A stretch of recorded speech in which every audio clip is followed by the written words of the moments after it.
10-12 minute کے بعد جب رات پھیلنا شروع کر دیا، سردار محمد یوسف صاحب، اگر آپ یہ سمجھتے ہیں یہ اتحاد و اتفاق کی نشانی ہے تو آپ اہل تشیع کو اس بات کے اوپر قائل کر سکتے ہیں کہ جس ٹائم سورج غروب ہو اسی ٹائم اذان دے دی جائے، کیا وہ دیں گے؟ میں کہتا ہوں یہ کافروں کے اوپر بھی پابندی نہیں لگائی جا سکتی کہ آپ نے اس ٹائم کے اوپر اذان دینی ہے یا آپ نے اس ٹائم کے اوپر عبادت کرنی ہے۔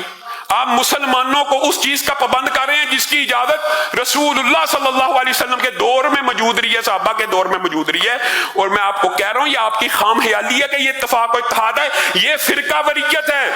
وجہ میرے نزدیک، میرے مسلک کے نزدیک، ظہر کی نماز کا وقت جس وقت شروع ہوتا ہے تو جیسے ہی شروع ہو اذانیں دے کے سب سے پہلا کام جو فرض واجب ہو جائے اس کو ادا کیا جائے۔ اور ہمارے دیوبندی بریلوی بھائی جو ہیں احناف کے نزدیک وقت ہو بھی جائے تو اس کو مؤخر کر کے کچھ وقت کے اندر داخل ہو کے کچھ تاخیر سے اذان دی جائے۔ ان کے نزدیک جب ہمارا وقت شروع ہوتا ہے اس وقت نماز ظہر کا مثال دے رہا ہوں، وقت ہی نہیں شروع ہوا اور آپ اہل حدیث کو یہ بات پہ مجبور کریں گے کہ وہ اس وقت نماز ادا کریں جس کو وہ خلاف سنت سمجھتے ہیں۔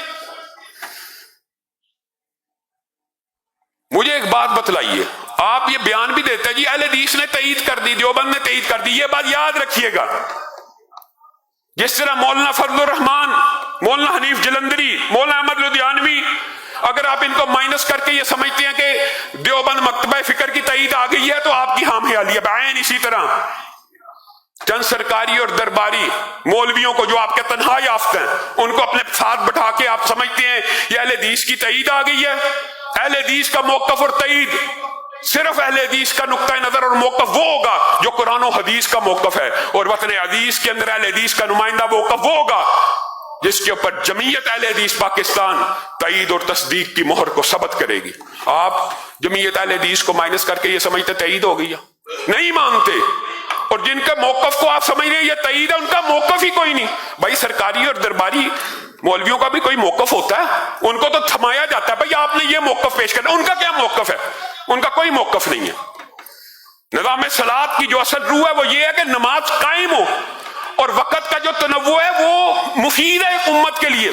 میری نماز ایک مسجد میں باجماعت رہ جاتی ہے، آپ کو مرد کی باجماعت نماز کا ہی پتہ نہیں ہے۔ مسلمان مرد کے اوپر مسجد کے اندر باجماعت نماز فرض ہے، اذان ہو گئی ہے، ایک مسجد میں نماز ہو گئی ہے، کہاں پڑھنی ہے نماز؟ تو بھائی دوسری مسجد میں بھی وقت ہے، چلے جاؤ۔ ایک جگہ سے جماعت فوت ہو گئی ہے تو دوسری جگہ جا کے پڑھ لو، پورے کا پورا اجر و ثواب مل گیا۔ یہ جو تنوع ہے یہ امت کے لیے مفید ہے۔ آپ کی عقل عجیب ہے، اصل بات کچھ اور ہے۔ یہ خوشنما ٹائٹل دکھا کے جو اصل گرد و غایت ہے وہ نیچے لکھی ہوئی ہے۔ نظام صلاۃ رائج ہو جانے کے بعد، اور یہ بھی عقل کی کتنی کمی ہے، نمازوں کے اوقات کس کے ساتھ متعین ہے؟ سورج کے ساتھ۔ اور لاہور میں جس وقت سورج غروب ہوتا ہے کیا اسلام آباد میں بھی اسی وقت ہوتا ہے؟ کیا کراچی میں بھی اسی وقت ہوتا ہے؟ اور یہ کیسی خام خیالی آپ کے دماغ میں آ گئی؟ پورے وطن میں ایک وقت میں نماز، یا ایک شہر میں ایک وقت میں، یہ مطلوب ہی نہیں ہے شریعت کو، یہ شریعت کا مقصود ہی نہیں ہے۔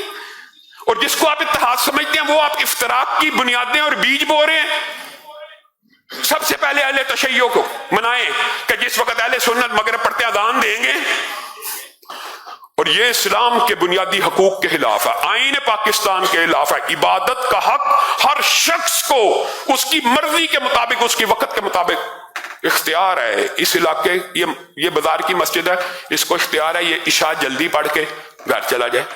یہ کالونی کی مسجد ہے، اس کو اختیار ہے کہ لوگوں نے کاروبار اور تجارت سے آنا، یہاں پہ تاخیر کر کے عشاء کی اذان ہوگی۔ یہ کمیونٹی نے خود فیصلہ کرنا ہے، یہ کمیونٹی کا فیصلہ ہے۔ اور اس میں کوئی آج تک بتائیے، اچھا یہ نا ڈکوسلے ہوتے ہیں، یہ لوگوں کو ایسے پیش کیا جاتا ہے جیسے اس وجہ سے امت میں نماز کی اوقات کی وجہ سے امت میں کوئی اختلاف ہے۔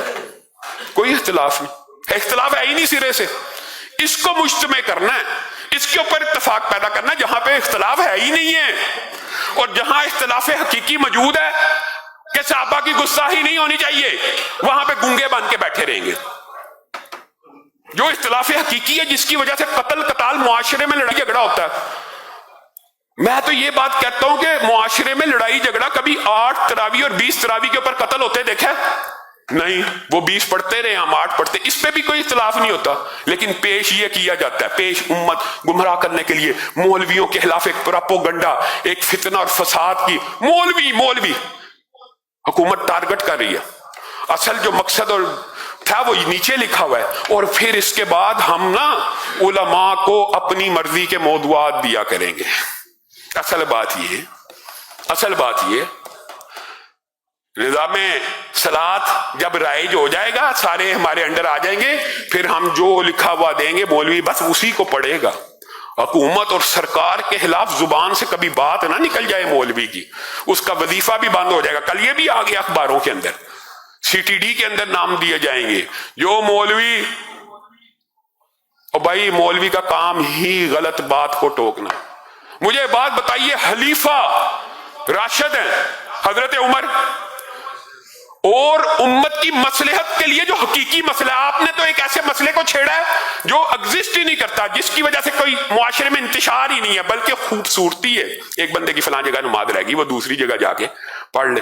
حضرت عمر نے ایکچوئل مسئلے کو جب دیکھا نوجوانوں کی شادیاں نہیں ہو رہی تو خطبہ دے دیا، لا تغالوا فی مہور النساء، اللہ کے بندے ڈر جاؤ، اللہ کے بندوں ڈر جاؤ، اپنی عورتوں کے جو مہر ہیں ان کو اتنا نہ بڑھاؤ، عورتیں اپنے مہروں کو کم کریں، میں عمر ہوں، آرڈیننس ہے، خلیفہ راشد ہے، عورت اسی خطبے میں موجود ہے، حضرت عمر کو پکڑ کے کہتی ہے وَآتَيْتُمْ إِحْدَاهُنَّ قِنْطَارًا، عمر تو کہتا ہے مہر کی رقم کو اتنا کر دیا جائے اور اس سے زیادہ نہیں ہونی چاہیے۔ اللہ کہہ رہا ہے اگر مہر ایک پورے کا صرف ڈھیر سونے جواہرات کے بھی مہر ہو، آپ مہر کو کیسے محدود کرتے ہیں؟ تو حضرت عمر نے کہا جس چیز کی اللہ اجازت دے میں محدود نہیں کر سکتا۔ سردار محمد یوسف صاحب، جس چیز کی اللہ نے، رسول اللہ نے اجازت دی ہے کہ اتنے وقت سے لے کے اتنے وقت میں نماز پڑھی جا سکتی ہے، اس کو آپ ایک وقت میں مقید نہیں کر سکتے، اور نہ یہ مسئلہ ہے۔ ہاں، جس چیز کے آپ پابند علماء کو کرنا چاہتے ہیں اس چیز کے اوپر بات کیجیے کہ اخلاقیات کیا ہونی چاہیے، ضابطہ اخلاق کیا ہونا چاہیے۔ علماء گفتگو اور تقریر کے اندر ایک ضابطہ اخلاق، ایک نمونہ، پہلے بھی ہم نے پیغام پاکستان کو سپورٹ کیا، تکفیر کے فتووں کے خلاف بات کی ہے، پہلے بھی کی ہے۔